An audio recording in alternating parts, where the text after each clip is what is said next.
PTSD, can it be seen in the brain?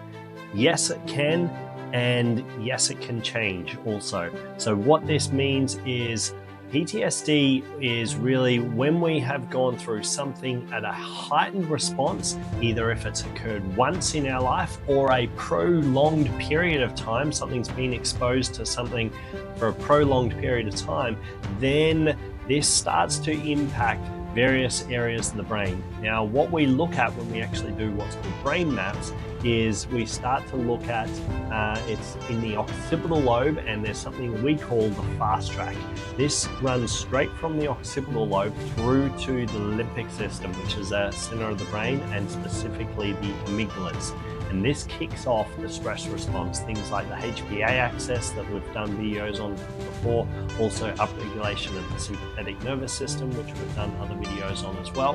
However, with this, if someone's gone through something at a heightened response, the neocortex, all the brain starts to light up and really move into a high activity, because it heightens our five senses: see, hear, smell, taste, and touch, to connect us to our outer environment so that we can move around and know exactly where we need to go and so forth.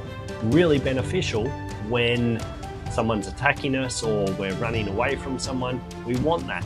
However, what this can start to do is, if it's at a heightened response of really, really high for that person, this fast track can start to get upregulated and not down regulating. And this is where people can be exposed to something, and then years later, the exposure's gone, the threat's gone, but they're still dealing with something because in their brain, it's still turned on and it's not down regulating. So specifically what we look at is something called alpha response and peak alpha.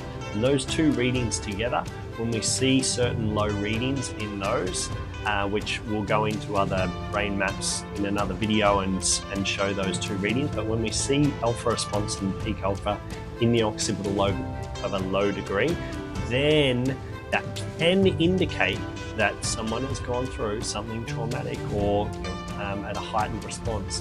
And can this change though? Is that person doom and gloom for the rest of their life? No, definitely not. That's the whole principle of an entire science called neuroplasticity, where the brain can adapt and change to be reshaped. So this is creating new networks in the brain. So if that person doesn't change anything in their life, then yeah, that could be doom and gloom. However, if they start changing it and changing their environment and changing certain things, this can start to release this fast track to down regulate, and then that person can move on. But it can be seen in the brain. So anyone that's, I know we've had a couple of questions around PTSD. So hopefully that answers a couple of those questions. And in later videos, I'll actually show you those alpha responses and peak alphas as well. Thank you.